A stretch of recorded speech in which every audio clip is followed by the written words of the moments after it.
we're taking to address the rapidly evolving events. My national security team and I have been closely monitoring the situation on the ground in Afghanistan and moving quickly to execute the plans we had put in place to respond to every constituency, including and contingency, including the rapid collapse we're seeing now. I'll speak more in a moment about the specific steps we're taking, but I want to remind everyone how we got here and what America's interests are in Afghanistan. We went to Afghanistan almost 20 years ago with clear goals. Get those who attacked us on September 11, 2001, and make sure al-Qaeda could not use Afghanistan as a base from which to attack us again. We did that. We severely degraded al-Qaeda in Afghanistan. We never gave up the hunt for Osama bin Laden, and we got him. That was a decade ago. Our mission in Afghanistan was never supposed to have been nation building. It was never supposed to be creating a unified, centralized democracy. Our only vital national interest in Afghanistan remains today what it has always been: preventing a terrorist attack on America's homeland.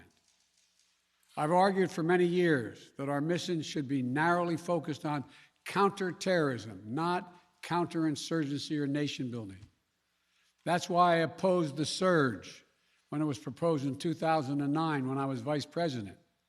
And that's why, as president, I'm adamant that we focus on the threats we face today in 2021, not yesterday's threats. Today, the terrorist threat has metastasized well beyond Afghanistan.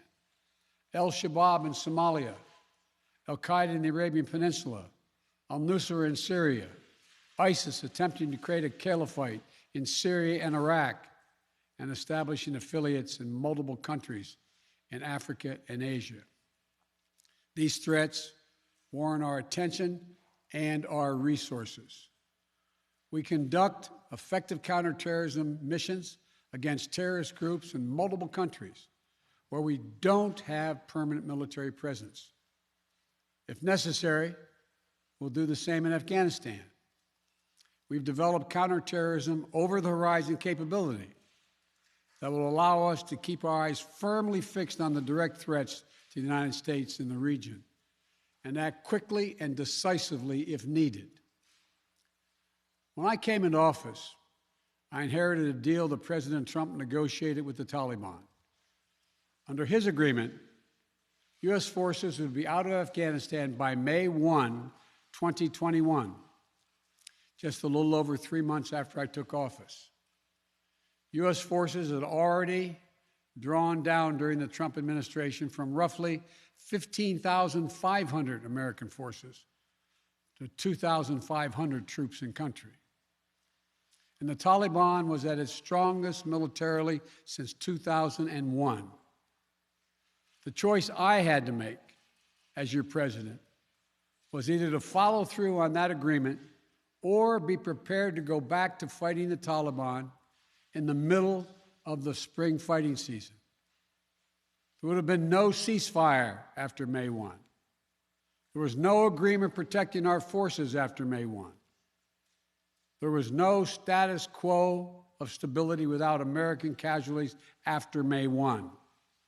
There was only the cold reality of either following through on the agreement to withdraw our forces or escalating the conflict and sending thousands more American troops back into combat in Afghanistan, lurching into the third decade of conflict. I stand squarely behind my decision. After 20 years, I've learned the hard way that there was never a good time to withdraw U.S. forces. That's why we're still there. We were clear-eyed about the risks. We planned for every contingency, but I always promised the American people that I would be straight with you. The truth is, this did unfold more quickly than we had anticipated. So what's happened? Afghanistan political leaders gave up and fled the country. The Afghan military collapsed, sometime without trying to fight. If anything, the developments of the past week reinforced that ending U.S. military involvement in Afghanistan now was the right decision. American troops cannot and should not be fighting in a war and dying in a war that Afghan forces are not willing to fight for themselves. We spent over $1 trillion. We trained and equipped an Afghan military force with some 300,000 strong, incredibly well equipped, a force larger in size than the militaries of many of our NATO allies. We gave them every tool they could need. We paid their salaries, provided for the maintenance of their Air Force, something the Taliban doesn't have. Taliban does not have an Air Force. We provided close air support. We gave them every chance to determine their own future. What we could not provide them was the will to fight for that future. There's some very brave and capable Afghan special forces units and soldiers. But if Afghanistan is unable to mount any real resistance to the Taliban now, there is no chance that 1 year, 1 more year, 5 more years, or 20 more years of U.S. military boots on the ground would have made any difference. Here's what I believe to my core. It is wrong to order American troops to step up when Afghanistan's own armed forces would not. If the political leaders of Afghanistan were unable to come together for the good of their people, unable to negotiate for the future of their country when the chips were down, they would never have done so while U.S. troops remained in Afghanistan, bearing the brunt of the fighting for them. And our true strategic competitors, China and Russia, would love nothing more than the United States to continue to funnel billions of dollars in resources and attention into stabilizing Afghanistan indefinitely. When I hosted President Ghani and Chairman Abdullah at the White House in June, and again when I spoke by phone to Ghani in July, we had very frank conversations. We talked about how Afghanistan should prepare to fight their civil wars after the U.S. military departed, to clean up the corruption in government so the government could function for the Afghan people. We talked extensively about the need for Afghan leaders to unite politically. They failed to do any of that. I also urged them to engage in diplomacy, to seek a political settlement with the Taliban. This advice was flatly refused. Mr. Ghani insisted the Afghan forces would fight, but obviously he was wrong. So I'm left again to ask of those who argue that we should stay, how many more generations of America's daughters and sons would you have me send to fight Afghanistan's civil war when Afghan troops will not? How many more lives, American lives, is it worth? How many endless rows of headstones at Arlington National Cemetery? I'm clear on my answer. I will not repeat the mistakes we've made in the past. Mistake of staying and fighting indefinitely in a conflict that is not in the national interest of the United States, of doubling down on a civil war in a foreign country, of attempting to remake a country through the endless military deployments of U.S. forces. Those are the mistakes we cannot continue to repeat because we have significant vital interest in the world that we cannot afford to ignore. I also want to acknowledge how painful this is to so many of us. The scenes we're seeing in Afghanistan, they're gut-wrenching, particularly for our veterans, our diplomats, humanitarian workers, for anyone who has spent time on the ground working to support the Afghan people, for those who have lost loved ones in Afghanistan, and for Americans who have fought and served in the country, serve our country in Afghanistan. This is deeply, deeply personal. It is for me as well. I've worked on these issues as long as anyone. I've been throughout Afghanistan during this war, while the war was going on, from Kabul to Kandahar to the Kunar Valley. I've traveled there on 4 different occasions. I met with the people. I've spoken to the leaders. I spent time with our troops. And I came to understand firsthand what was and was not possible in Afghanistan. So now we're focused on what is possible. We will continue to support the Afghan people. We will lead with our diplomacy, our international influence, and our humanitarian aid. We'll continue to push for regional diplomacy and engagement to prevent violence and instability. We'll continue to speak out for the basic rights of the Afghan people, of women and girls, just as we speak out all over the world. I've been clear, the human rights must be the center of our foreign policy, not the periphery.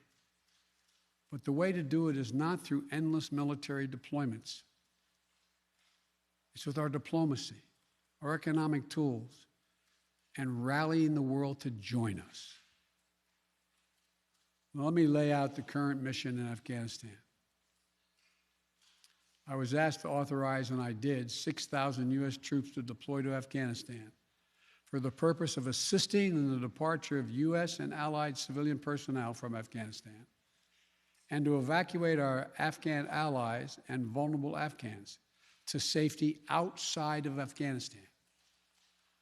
Our troops are working to secure the airfield and to ensure continued operation of both the civilian and military flights. We're taking over air traffic control.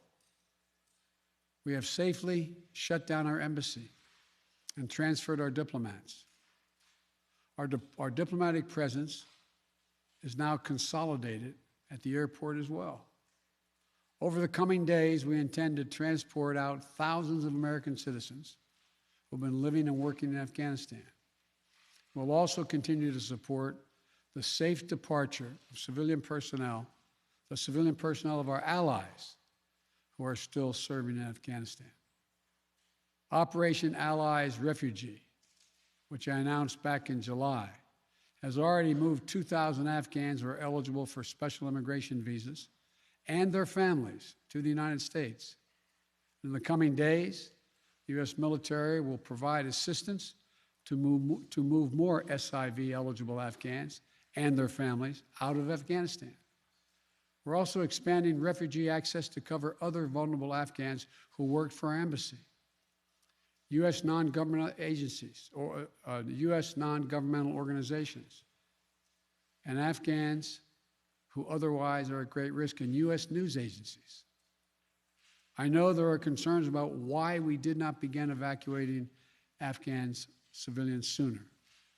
Part of the answer is some of the Afghans did not want to leave earlier, still hopeful for their country. And part of it because the Afghan government and its supporters discouraged us from organizing a mass exodus to avoid triggering, as they said, a crisis of confidence. American troops are performing this mission as professionally and as effectively as they always do, but it is not without risks. As we carry out this departure, we have made it clear to the Taliban, if they attack our personnel or disrupt our operation, the U.S. presence will be swift and the response will be swift and forceful. We will defend our people with devastating force if necessary. Our current military mission will be short in time, limited in scope, and focused in its objectives. Get our people and our allies as safely as quickly as possible. And once we have completed this mission, we will conclude our military withdrawal. We will end America's longest war after 20 long years of bloodshed. The events we're seeing now are sadly proof that no amount of military force would ever deliver a stable, united, secure Afghanistan, as known in history as the graveyard of empires. What's happening now could just as easily happen 5 years ago or 15 years in the future. We have to be honest. Our mission in Afghanistan has taken many missteps, made many missteps over the past 2 decades. I'm now the 4th American president to preside over war in Afghanistan. 2 Democrats and 2 Republicans. I will not pass this responsibility on to a 5th president. I will not mislead the American people by claiming that just a little more time in Afghanistan will make all the difference. Nor will I shrink from my share of responsibility for where we are today and how we must move forward from here. I am President of the United States of America, and the buck stops with me. I'm deeply saddened by the facts we now face, but I do not regret my decision to end America's warfighting in Afghanistan and maintain a laser focus on our counterterrorism missions there and other parts of the world. Our mission to degrade the terrorist threat of al-Qaeda in Afghanistan and kill Osama bin Laden was a success. Our decades-long effort to overcome centuries of history and permanently change and remake Afghanistan was not, and I wrote and believed it never could be. I cannot and will not ask our troops to fight on endlessly in another country's civil war, taking casualties, suffering life-shattering injuries, leaving families broken by grief and loss. This is not in our national security interest. It is not what the American people want. It is not what our troops, who have sacrificed so much over the past 2 decades, deserve. I made a commitment to the American people when I ran for president that I would bring America's military involvement in Afghanistan to an end. While it's been hard and messy, and yes, far from perfect, I've honored that commitment. More importantly, I made a commitment to the brave men and women who serve this nation that I wasn't going to ask them to continue to risk their lives in a military action that should have ended long ago. Our leaders did that in Vietnam when I got here as a young man. I will not do it in Afghanistan.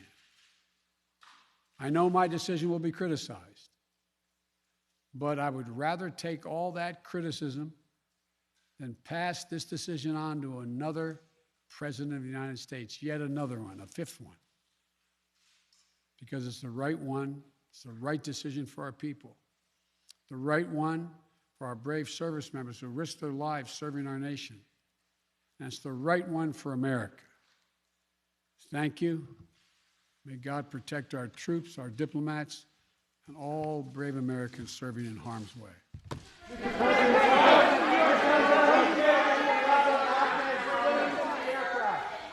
Mr. President, what do you make of the Afghans clinging to the aircraft?